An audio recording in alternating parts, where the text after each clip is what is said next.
ਸਤਿ ਸ਼੍ਰੀ ਅਕਾਲ। ਤੁਹਾਡਾ ਸਾਰਿਆਂ ਦਾ NTIL ਸੰਪੋਜ਼ੀਅਮ ਵਿੱਚ ਸਵਾਗਤ ਹੈ। ਇਸ ਪਲੇਟਫਾਰਮ ਦੇ ਜ਼ਰੀਏ ਅਸੀਂ ਤੁਹਾਨੂੰ ਪੰਜਾਬੀ ਸਿਖਾਉਣ ਦੇ ਕੁਝ ਵੱਖਰੇ ਤਰੀਕਿਆਂ ਨਾਲ ਜਾਣੂ ਕਰਵਾਉਣਾ ਚਾਹੁੰਦੇ ਹਾਂ। ਸਾਡੀ ਕੋਸ਼ਿਸ਼ ਹੈ ਕਿ ਬੱਚੇ ਇਸ ਕਿਸਮ ਦੀਆਂ ਖੇਡਾਂ ਵਿੱਚ ਹਿੱਸਾ ਲੈਣ ਅਤੇ ਪੰਜਾਬੀ ਖੇਡ ਵਿੱਚ ਸਿੱਖ ਜਾਣ। ਇਸ ਲੜੀ ਵਿੱਚ ਅਸੀਂ ਕੁਝ ਪੰਜਾਬੀ ਦੀਆਂ ਖੇਡਾਂ ਬਣਾਈਆਂ ਹਨ।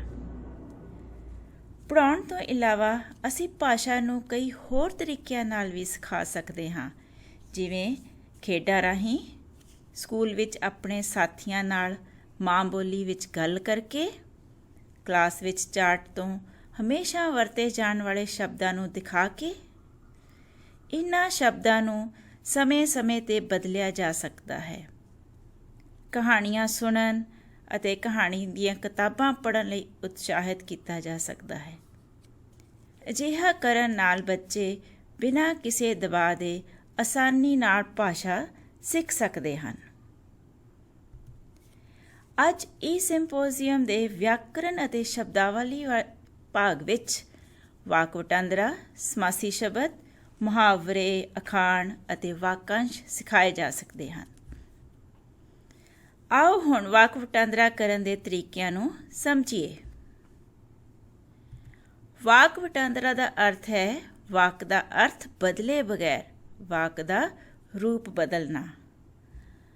ਵਾਕ ਵਟਾਂਦਰਾ ਕਰਨ ਦੇ ਕਈ ਤਰੀਕੇ ਹਨ, ਜਿਵੇਂ ਯੋਜਕ ਸ਼ਬਦਾਂ ਦੀ ਸਹਾਇਤਾ ਨਾਲ, ਅਗੇਤਰ ਅਤੇ ਪਿਛੇਤਰ ਦੀ ਸਹਾਇਤਾ ਨਾਲ ਵਾਕ ਦਾ ਰੂਪ ਬਦਲਿਆ ਜਾ ਸਕਦਾ ਹੈ। ਪਹਿਲਾ ਤਰੀਕਾ ਸਧਾਰਨ ਵਾਕਾਂ ਨੂੰ ਯੋਜਕ ਸ਼ਬਦਾਂ ਨਾਲ ਜੋੜ ਕੇ ਵਾਕ ਵਟਾਂਦਰਾ ਕਰਨ ਲਈ ਵਰਤਿਆ ਗਿਆ ਹੈ, ਜਿਵੇਂ ਇਸ ਲਈ, ਕਿਉਂਕਿ, ਇਸ ਕਰਕੇ ਆਦਿ। ਵਾਕ ਵਟਾਂਦਰਾ ਕਰਨ ਦਾ ਇਹ ਸਭ ਤੋਂ ਸੌਖਾ ਤਰੀਕਾ ਹੈ, ਜਿਵੇਂ ਅਵਤਾਰ ਨੂੰ ਭੁੱਖ ਲੱਗੀ ਸੀ, ਉਹ ਰਸੋਈ ਵਿੱਚ ਖਾਣਾ ਲੈਣ ਗਿਆ। ਇਹ ਦੋ ਅਲੱਗ-ਅਲੱਗ ਵਾਕ ਨੇ, ਅਤੇ ਜਦੋਂ ਇਸ ਦਾ ਅਸੀਂ ਵਾਕ ਵਟਾਂਦਰਾ ਕਰਦੇ ਹਾਂ, ਹੋਵੇਗਾ ਹੁਣ ਅਵਤਾਰ ਭੁੱਖਾ ਸੀ, ਇਸ ਲਈ ਉਹ ਰਸੋਈ ਵਿੱਚ ਖਾਣਾ ਲੈਣ ਗਿਆ। ਸੋ ਅਸੀਂ ਇਸ ਲਈ ਨਾਲ ਲਗਾ ਕੇ ਉਸ ਨੂੰ ਜੋੜ ਦਿੱਤਾ। ਇਸ ਵਿੱਚ ਵਾਕ ਨੂੰ ਐਕਟਿਵ ਵੌਇਸ ਤੋਂ ਪੈਸਿਵ ਵੌਇਸ ਵਿੱਚ ਬਦਲਿਆ ਜਾਂਦਾ ਹੈ, ਜਿਵੇਂ ਡਾਕਟਰ ਮਰੀਜ਼ਾਂ ਦੀ ਜਾਂਚ ਕਰਦਾ ਹੈ। ਇਹ ਇੱਕ ਐਕਟਿਵ ਵੌਇਸ ਵਾਲਾ ਵਾਕ ਹੈ। ਜਦੋਂ ਅਸੀਂ ਇਸ ਦਾ ਵਾਕ ਵਟਾਂਦਰਾ ਕਰਦੇ ਹਾਂ ਤਾਂ ਇਹ ਹੋਵੇਗਾ, ਡਾਕਟਰ ਦੁਆਰਾ ਮਰੀਜ਼ਾਂ ਦੀ ਜਾਂਚ ਕੀਤੀ ਜਾਂਦੀ ਹੈ। ਇਹ ਇੱਕ ਪੈਸਿਵ ਵੌਇਸ ਹੈ। ਸ਼ਬਦਾਂ ਨੂੰ ਅਗੇਤਰ ਅਤੇ ਪਿਛੇਤਰ ਲਾਉਣ ਨਾਲ ਉਹਨਾਂ ਦੇ ਰੂਪ ਅਤੇ ਅਰਥ ਬਦਲ ਜਾਂਦੇ ਹਨ। ਇਸ ਕਰਕੇ ਵਾਕ ਵਟਾਂਦਰਾ ਲਈ ਅਗੇਤਰ ਅਤੇ ਪਿਛੇਤਰ ਦੀ ਵਰਤੋਂ ਵੀ ਕੀਤੀ ਜਾ ਸਕਦੀ ਹੈ, ਜਿਵੇਂ ਦਿੱਤੀਆਂ ਹੋਈਆਂ ਉਦਾਹਰਨਾਂ ਵਿੱਚ ਦਿਖਾਇਆ ਗਿਆ ਹੈ। ਥੱਕਿਆ ਹੋਇਆ ਸ਼ਬਦ ਥਕਾਵਟ ਵਿੱਚ ਅਤੇ ਦਿਆਲੂ ਸ਼ਬਦ ਦਿਆਲਤਾ ਵਿੱਚ ਬਦਲ ਗਿਆ ਹੈ। ਆਓ ਹੁਣ ਵਿਸ਼ੇਸ਼ਣ ਤੋਂ ਨਾਮ ਨਾਲ ਵਾਕ ਵਟਾਂਦਰਾ ਕਰਨ ਦੇ ਉਦਾਹਰਣ ਦੇਖਦੇ ਹਾਂ। ਅਧਿਆਪਕਾ ਇਸ ਕਿਸਮ ਦੇ ਵਾਕਾਂ ਦੁਆਰਾ ਵਿਦਿਆਰਥੀਆਂ ਨੂੰ ਵਾਕ ਵਟਾਂਦਰਾ ਸਿਖਾ ਸਕਦੀ ਹੈ। ਇਸ ਖੇਡ ਵਿੱਚ ਅਧਿਆਪਕਾ ਵਿਦਿਆਰਥੀਆਂ ਨੂੰ ਕਲਾਸ ਦੇ ਸਾਹਮਣੇ ਬੋਰਡ 'ਤੇ ਵਾਕ ਵਟਾਂਦਰਾ ਕਰਨ ਲਈ ਕਹਿੰਦੀ ਹੈ। ਉਹ ਵਿਦਿਆਰਥੀਆਂ ਨੂੰ ਦੋ ਗਰੁੱਪਾਂ ਵਿੱਚ ਵੰਡਦੀ ਹੈ ਅਤੇ ਬੋਰਡ ਉੱਤੇ ਇੱਕ ਵਾਕ ਲਿਖਦੀ ਹੈ। ਉਹ ਦੋਵਾਂ ਸਮੂਹਾਂ ਜਾਂ ਟੀਮਾਂ ਦੇ ਇੱਕ ਵਿਦਿਆਰਥੀ ਨੂੰ ਬੁਲਾਉਂਦੀ ਹੈ ਅਤੇ ਉਹਨਾਂ ਨੂੰ ਵਾਕ ਵਟਾਂਦਰਾ ਕਰਨ ਲਈ ਕਹਿੰਦੀ ਹੈ। ਜਿਹੜਾ ਵਿਦਿਆਰਥੀ ਪਹਿਲੀ ਵਾਰੀ ਵਿੱਚ ਸਹੀ ਵਾਕ ਲਿਖਦਾ ਹੈ, ਉਸ ਨੂੰ 2 ਨੰਬਰ ਮਿਲਦੇ ਹਨ। ਜੇ ਵਿਦਿਆਰਥੀ ਆਪਣੀ ਗਲਤੀ ਵੇਖ ਲੈਂਦਾ ਹੈ ਅਤੇ ਇਸ ਨੂੰ ਸੁਧਾਰ ਕੇ ਲਿਖਦਾ ਹੈ, ਤਾਂ ਉਸ ਨੂੰ 1 ਨੰਬਰ ਮਿਲਦਾ ਹੈ। ਇਸ ਉਦਾਹਰਣ ਦੀ ਮਦਦ ਨਾਲ ਅਸੀਂ ਖੇਡ ਨੂੰ ਸਮਝ ਸਕਦੇ ਹਾਂ।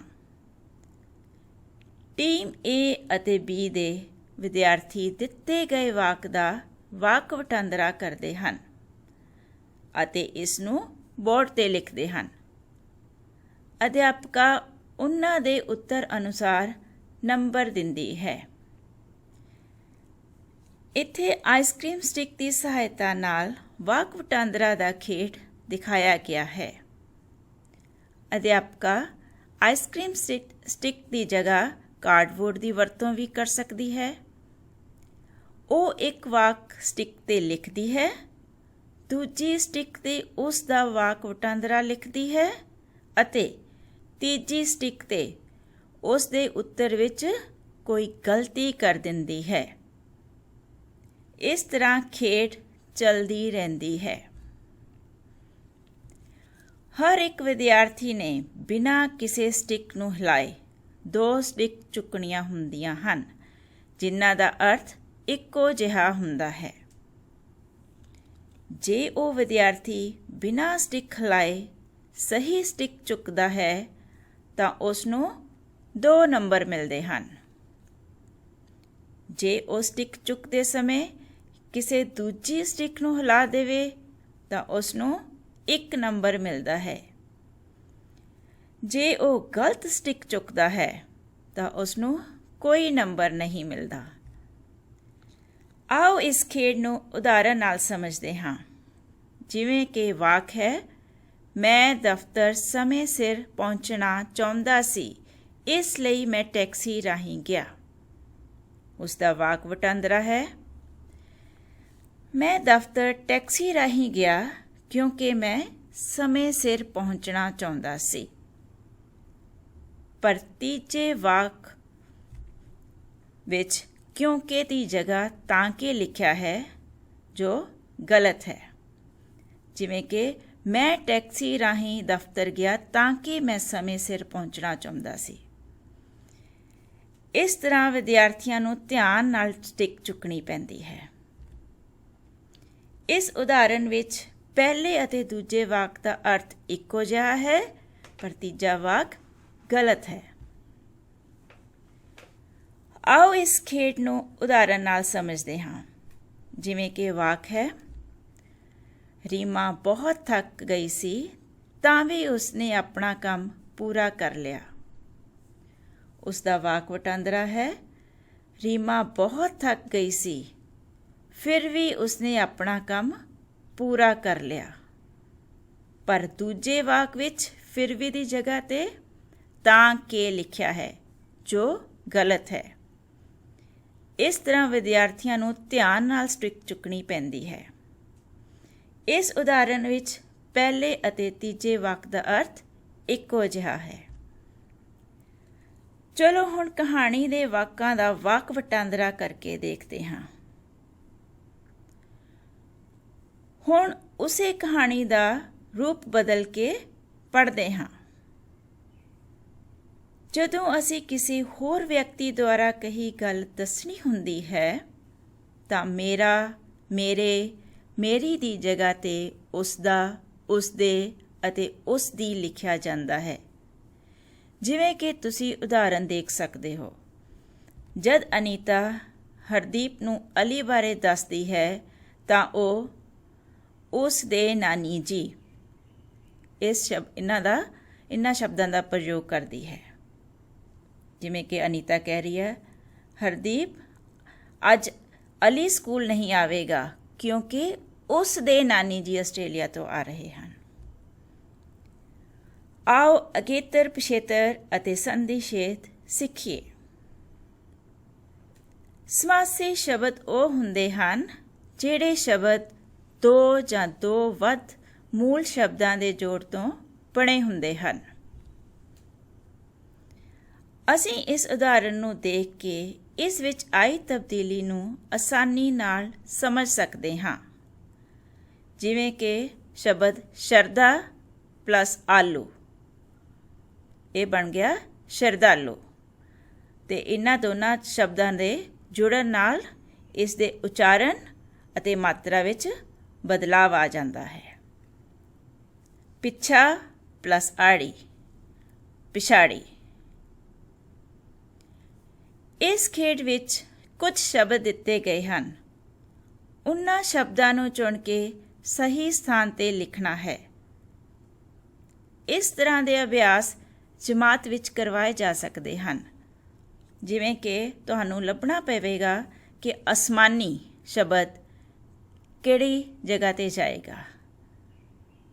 ਐਗਜ਼ਾਮਪਲ ਲਈ, ਉਦਾਹਰਨ ਦੇ ਲਈ ਦਿੱਤਾ ਹੋਇਆ ਹੈ ਈ ਜਾਸੂਸ ਪਲੱਸ ਈ ਜਾਸੂਸੀ।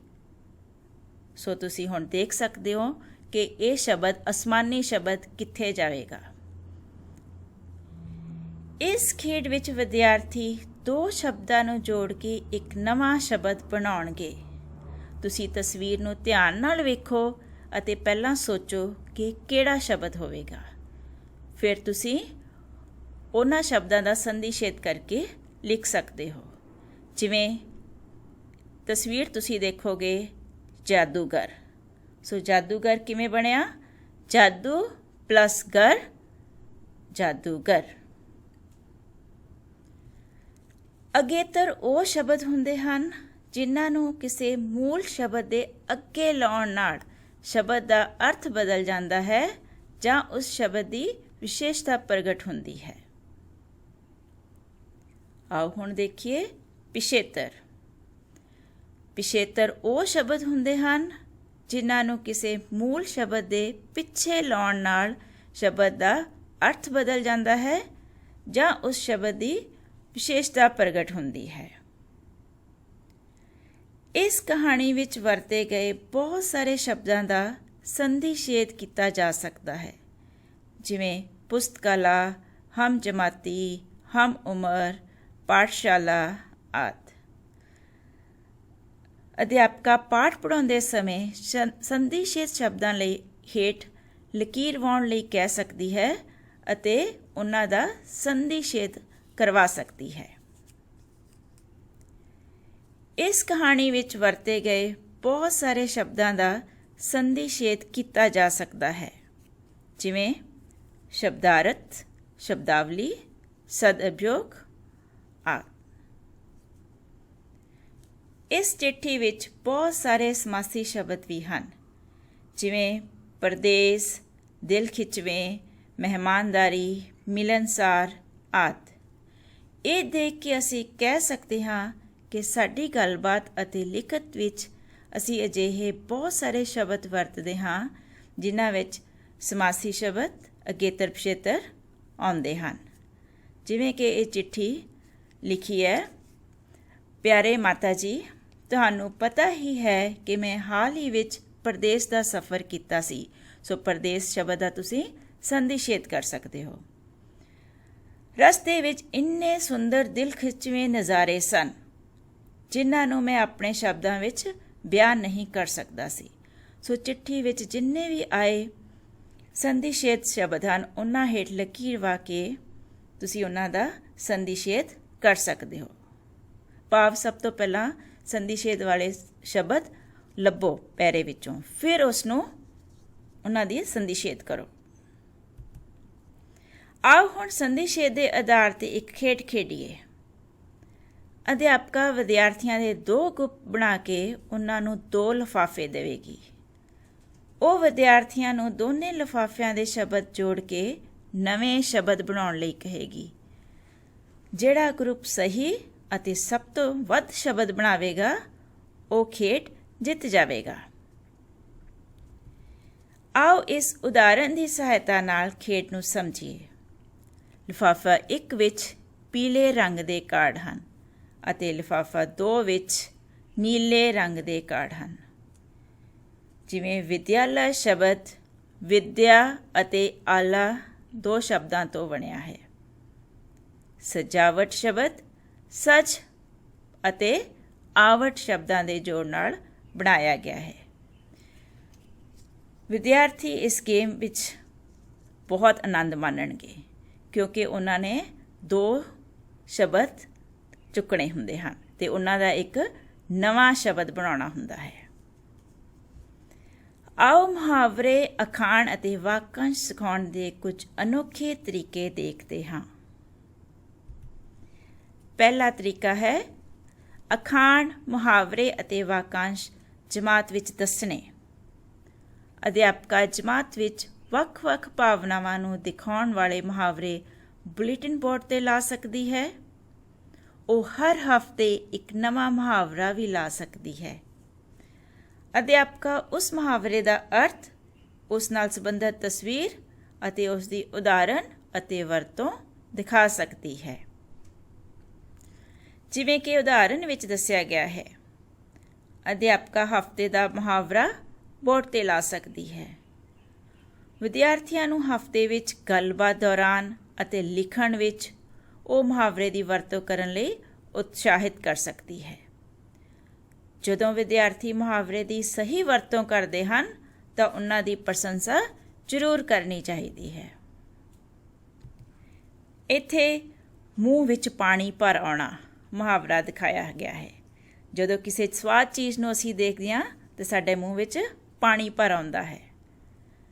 ਮੁਹਾਵਰਾ ਸਮਝਾਉਣ ਲਈ ਇੱਕ ਕੁੜੀ ਦਾ ਸਵਾਦ ਖਾਣਾ ਦੇਖ ਕੇ ਦੂਜੀ ਕੁੜੀ ਦੇ ਮੂੰਹ ਵਿੱਚ ਪਾਣੀ ਆ ਰਿਹਾ ਹੈ, ਤਾਂ ਕਿ ਬੱਚੇ ਇਸ ਨੂੰ ਆਸਾਨੀ ਨਾਲ ਯਾਦ ਰੱਖਣ। ਤੁਸੀਂ ਤਸਵੀਰ ਵਿੱਚ ਵੇਖ ਸਕਦੇ ਹੋ ਕਿ ਦੂਜੀ ਕੁੜੀ ਦੇ ਮੂੰਹ ਵਿੱਚ ਪਾਣੀ ਆ ਰਿਹਾ ਹੈ। ਇਸ ਤਰ੍ਹਾਂ ਅਧਿਆਪਕਾ ਹੋਰ ਮੁਹਾਵਰਿਆਂ ਨੂੰ ਯਾਦ ਰੱਖਣ ਲਈ ਤਸਵੀਰਾਂ ਦਿਖਾ ਸਕਦੀ ਹੈ। ਤਸਵੀਰਾਂ ਰਾਹੀਂ ਦੇਖੇ ਮੁਹਾਵਰੇ ਬਹੁਤ ਦੇਰ ਤੱਕ ਬੱਚਿਆਂ ਦੇ ਯਾਦ ਰਹਿੰਦੇ ਹਨ। ਵਿਦਿਆਰਥੀਆਂ ਨੂੰ ਸਿੱਧਾ ਮੁਹਾਵਰੇ ਦਾ ਅਰਥ ਸਮਝਾਉਣ ਦੀ ਬਜਾਏ ਪਾਠ ਦੇ ਆਧਾਰ ਤੇ ਸਮਝਣ ਦਾ ਮੌਕਾ ਦੇਣਾ ਚਾਹੀਦਾ ਹੈ। ਜੇ ਅਸੀਂ ਮੁਹਾਵਰੇ ਦਾ ਪ੍ਰਯੋਗ ਆਪਣੀ ਗੱਲਬਾਤ ਵਿੱਚ ਕਰਦੇ ਹਾਂ, ਵਿਦਿਆਰਥੀ ਹਮੇਸ਼ਾ ਮੁਹਾਵਰੇ ਯਾਦ ਰੱਖਦੇ ਹਨ ਅਤੇ ਉਹ ਉਹਨਾਂ ਦਾ ਸਹੀ ਪ੍ਰਯੋਗ ਕਰਨਾ ਵੀ ਸਿੱਖ ਜਾਂਦੇ ਹਨ। ਜੇ ਅਸੀਂ ਆਪਣੀ ਗੱਲਬਾਤ ਵਿੱਚ ਮੁਹਾਵਰੇ ਦੀ ਵਰਤੋਂ ਕਰਦੇ ਹਾਂ ਤਾਂ ਵਿਦਿਆਰਥੀ ਮੁਹਾਵਰੇ ਹਮੇਸ਼ਾ ਯਾਦ ਰੱਖਦੇ ਹਨ ਅਤੇ ਉਹਨਾਂ ਦੀ ਸਹੀ ਵਰਤੋਂ ਸਿੱਖ ਜਾਂਦੇ ਹਨ। ਕਿਸੇ ਗੱਲਬਾਤ ਰਾਹੀਂ ਮੁਹਾਵਰੇ ਅਤੇ ਕਹਾਵਤਾਂ ਦੀ ਵਰਤੋਂ ਕਰਦਿਆਂ ਬੱਚਿਆਂ ਦੇ ਮਨਾਂ 'ਤੇ ਸਦਾ ਲਈ ਉਹਨਾਂ ਦਾ ਪ੍ਰਭਾਵ ਪੈ ਜਾਂਦਾ ਹੈ ਅਤੇ ਉਹ ਆਪਣੇ ਲਿਖਣ ਦੇ ਕੰਮ ਵਿੱਚ, ਲੇਖ ਲਿਖਣ ਸਮੇਂ ਉਹ ਆਪਣੇ ਆਪ ਹੀ ਇਹਨਾਂ ਦੀ ਵਰਤੋਂ ਕਰਨਾ ਸ਼ੁਰੂ ਕਰਨ ਲੱਗ ਜਾਂਦੇ ਹਨ। ਅੱਜ ਕੱਲ੍ਹ ਟੈਕਨੋਲੋਜੀ ਦੇ ਯੁੱਗ ਵਿੱਚ ਫੋਨ ਦੀ ਵਰਤੋਂ ਵੀ ਮੁਹਾਵਰੇ ਸਿਖਾਉਣ ਲਈ ਕੀਤੀ ਜਾ ਸਕਦੀ ਹੈ। ਅਧਿਆਪਕਾ ਵਿਦਿਆਰਥੀਆਂ ਨੂੰ WhatsApp ਵਿੱਚ ਸੰਦੇਸ਼ ਲਿਖਦੇ ਸਮੇਂ ਮੁਹਾਵਰੇ ਦੀ ਵਰਤੋਂ ਕਰਨ ਲਈ ਉਤਸ਼ਾਹਿਤ ਕਰ ਸਕਦੀ ਹੈ, ਜਿਵੇਂ ਕਿ ਇਸ ਉਦਾਹਰਨ ਵਿੱਚ ਸਿਖਾਇਆ ਗਿਆ ਹੈ। ਮੁਹਾਵਰੇ ਸਿਖਾਉਣ ਦਾ ਤੀਜਾ ਤਰੀਕਾ ਹੈ ਕਹਾਣੀ ਵਿੱਚ ਮੁਹਾਵਰਿਆਂ ਦੀ ਵਰਤੋਂ ਕਰਨੀ ਅਤੇ ਮੁਹਾਵਰੇ ਅਤੇ ਅਖਾਣਾਂ ਦੀ ਸ਼ੁਰੂਆਤ ਬਾਰੇ ਕਹਾਣੀ ਦੱਸਣੀ ਕਿ ਉਹ ਕਿਵੇਂ ਸ਼ੁਰੂ ਹੋਏ। ਵਿਦਿਆਰਥੀਆਂ ਨੂੰ ਮੁਹਾਵਰੇ ਦਾ ਅਰਥ ਸਮਝਾਉਣ ਦੀ ਬਜਾਏ ਪਾਠ ਦੇ ਆਧਾਰ ਤੇ ਸਮਝਣ ਦਾ ਮੌਕਾ ਦੇਣਾ ਚਾਹੀਦਾ ਹੈ। ਜੇ ਅਸੀਂ ਮੁਹਾਵਰਿਆਂ ਦੀ ਵਰਤੋਂ ਆਪਣੀ ਗੱਲਬਾਤ ਵਿੱਚ ਕਰਦੇ ਹਾਂ ਤਾਂ ਵਿਦਿਆਰਥੀ ਮੁਹਾਵਰਿਆਂ ਨੂੰ ਹਮੇਸ਼ਾ ਯਾਦ ਰੱਖਦੇ ਹਨ ਅਤੇ ਉਸ ਦੀ ਸਹੀ ਵਰਤੋਂ ਕਰਦੇ ਹਨ। ਦਿੱਤੀ ਗਈ ਉਦਾਹਰਨ ਵਿੱਚ ਮਾਂ ਆਪਣੇ ਬੇਟੇ ਅਨਿਲ ਨੂੰ ਗੱਲਬਾਤ ਰਾਹੀਂ ਮੁਹਾਵਰੇ ਸਿਖਾ ਰਹੀ ਹੈ, ਪਰ ਅਨਿਲ ਨੂੰ ਇਸ ਗੱਲ ਦਾ ਅਹਿਸਾਸ ਵੀ ਨਹੀਂ। ਅਨਿਲ ਪਰਿਵਾਰ ਨਾਲ ਖਾਣਾ ਖਾਣ ਵੇਲੇ ਮੁਹਾਵਰੇ ਵਰਤ ਕੇ ਮੁਹਾਵਰਿਆਂ ਦੀ ਵਰਤੋਂ ਕਰਨਾ ਸਿੱਖਦਾ ਹੈ। ਇਸ ਮੁਹਾਵਰੇ ਦੀ ਸ਼ੁਰੂਆਤ ਬਾਰੇ ਕਿਹਾ ਜਾਂਦਾ ਹੈ ਕਿ ਮਗਰਮੱਛ ਜਦੋਂ ਆਪਣੇ ਸ਼ਿਕਾਰ ਨੂੰ ਖਾਣ ਲਈ ਪਾਣੀ ਤੋਂ ਬਾਹਰ ਆਉਂਦੇ ਹਨ ਤਾਂ ਉਹਨਾਂ ਦੀਆਂ ਅੱਖਾਂ ਸੁੱਕਣੀਆਂ ਸ਼ੁਰੂ ਹੋ ਜਾਂਦੀਆਂ ਹਨ। ਸੁੱਕੀਆਂ ਅੱਖਾਂ ਵਿੱਚੋਂ ਹੰਝੂ ਵਗਣ ਲੱਗ ਜਾਂਦੇ ਹਨ। ਜਦੋਂ ਉਹ ਆਪਣਾ ਸ਼ਿਕਾਰ ਖਾ ਰਹੇ ਹੁੰਦੇ ਹਨ ਤਾਂ ਉਹਨਾਂ ਦੀਆਂ ਅੱਖਾਂ ਵਿੱਚੋਂ ਝੂਠੇ ਹੰਝੂ ਡਿੱਗ ਰਹੇ ਹੁੰਦੇ ਹਨ। ਇਸ ਲਈ ਜਦੋਂ ਕੋਈ ਝੂਠਾ ਰੋ ਰਿਹਾ ਹੁੰਦਾ ਹੈ ਤਾਂ ਕਿਹਾ ਜਾਂਦਾ ਹੈ ਕਿ ਉਹ ਮਗਰਮੱਛ ਦੇ ਹੰਝੂ ਵਹਾ ਰਿਹਾ ਹੈ। ਇਸ ਤਰੀਕੇ ਨਾਲ ਅਧਿਆਪਕਾ ਹੋਰ ਮੁਹਾਵਰੇ ਯਾਦ ਰੱਖਣ ਲਈ ਤਸਵੀਰਾਂ ਦੇ ਸਕਦੀ ਹੈ। ਇਸ ਵਿੱਚ ਵਿਦਿਆਰਥੀਆਂ ਨੂੰ ਤਸਵੀਰਾਂ ਦਿਖਾ ਕੇ ਮੁਹਾਵਰੇ ਦਾ ਨਾਂ ਪੁੱਛਣਾ ਹੁੰਦਾ ਹੈ। ਜਿਵੇਂ ਕਿ ਇੱਕ ਤਸਵੀਰ ਤੁਸੀਂ ਦੇਖੋ, ਉਹ ਹੈ ਇੱਕ ਅਨਾਰ 100 ਬਿਮਾਰ। ਤੁਸੀਂ ਪੁੱਛ ਲਵੋ ਕਿ ਉਹ ਕਿਸ ਤਸਵੀਰ ਬਾਰੇ ਹੈ। ਇੱਥੇ ਆਈਸਕ੍ਰੀਮ ਸਟਿਕ ਦੀ ਸਹਾਇਤਾ ਨਾਲ ਮੁਹਾਵਰੇ ਅਤੇ ਅਖਾਣਾਂ ਦਾ ਖੇਡ ਦਿਖਾਇਆ ਗਿਆ ਹੈ। ਅਧਿਆਪਕਾ ਆਈਸਕ੍ਰੀਮ ਸਟਿਕ ਦੀ ਜਗ੍ਹਾ ਕਾਰਡਬੋਰਡ ਦੀ ਵਰਤੋਂ ਵੀ ਕਰ ਸਕਦੀ ਹੈ। ਅਧਿਆਪਕਾ ਇੱਕ ਮੁਹਾਵਰਾ ਜਾਂ ਅਖਾਣ ਇੱਕ ਸਟਿੱਕ 'ਤੇ ਲਿਖਦੀ ਹੈ। ਵਿਦਿਆਰਥੀ ਨੂੰ ਉਸ ਦਾ ਅਰਥ ਅਤੇ ਵਾਕ ਵਿੱਚ ਪ੍ਰਯੋਗ ਕਰਕੇ ਦੱਸਣਾ ਹੁੰਦਾ ਹੈ। ਅਧਿਆਪਕਾ ਇਸ ਖੇਡ ਲਈ 2 ਸਮੂਹ ਬਣਾ ਸਕਦੀ ਹੈ ਅਤੇ ਹਰੇਕ ਸਮੂਹ ਦੇ ਵੱਖ-ਵੱਖ ਵਿਦਿਆਰਥੀ ਇਸ ਨੂੰ ਖੇਡ ਸਕਦੇ ਹਨ। ਜੇਤੂ ਉਹ ਸਮੂਹ ਹੋਵੇਗਾ ਜਿਸ ਦੇ ਜ਼ਿਆਦਾ ਅੰਕ ਹੋਣਗੇ। ਅਧਿਆਪਕਾ ਇਸ ਤਰ੍ਹਾਂ ਦੇ ਸੰਕੇਤ ਬਣਾ ਕੇ ਮੁਹਾਵਰਿਆਂ ਦੀ ਖੇਡ ਖਿਡਾ ਸਕਦੀ ਹੈ ਅਤੇ ਵਿਦਿਆਰਥੀ ਖੇਡ ਵਿੱਚ ਮੁਹਾਵਰਿਆਂ ਦੀ ਵਰਤੋਂ ਸਿੱਖ ਜਾਂਦੇ ਹਨ। ਜਿਵੇਂ ਕਿ ਤੁਸੀਂ ਵੇਖ ਸਕਦੇ ਹੋ, ਲਾਲ ਰੰਗ ਦੀ ਪਰਚੀ ਦੇ ਸੰਕੇਤ ਜਾਨਵਰਾਂ ਦੇ ਨਾਂ, ਹਰੇ ਰੰਗ ਦੇ ਸਰੀਰ ਦੇ ਅੰਗ, ਗੁਲਾਬੀ ਰੰਗ ਦੀ ਪਰਚੀ 'ਤੇ ਸਬਜ਼ੀਆਂ ਅਤੇ ਫਲਾਂ ਦੇ ਨਾਂ ਨਾਲ ਸੰਬੰਧਿਤ ਮੁਹਾਵਰੇ ਹਨ। ਨੀਲੇ ਰੰਗ ਦੀ ਪਰਚੀ ਦੇ ਸੰਕੇਤ ਅਨਾਜ ਅਤੇ ਮਸਾਲਿਆਂ ਦੇ ਨਾਂ, ਪੀਲੇ ਰੰਗ ਦੇ ਥਾਵਾਂ ਦੇ ਨਾਂ, ਬੈਂਗਣੀ ਰੰਗ ਜਾਨਵਰਾਂ ਦੇ ਨਾਂ ਅਤੇ ਸਰੀਰ ਦੇ ਅੰਗ ਵਾਲੇ ਮੁਹਾਵਰਿਆਂ ਨਾਲ ਸੰਬੰਧਿਤ ਹਨ। ਖੇਡ ਵਿੱਚ ਵਿਆਕਰਣ ਸਿਖਾਉਣ ਦੇ ਤਰੀਕਿਆਂ ਨੂੰ ਵੇਖਣ ਲਈ ਧੰਨਵਾਦ। ਉਮੀਦ ਹੈ ਕਿ ਇਹਨਾਂ ਤਰੀਕਿਆਂ ਦੀ ਸਹਾਇਤਾ ਨਾਲ ਵਿਦਿਆਰਥੀਆਂ ਵਿੱਚ ਰੁਚੀ ਪੈਦਾ ਹੋਵੇਗੀ ਅਤੇ ਉਹ ਖੇਡ ਵਿੱਚ ਹੀ ਭਾਸ਼ਾ ਸਿੱਖ ਜਾਣਗੇ।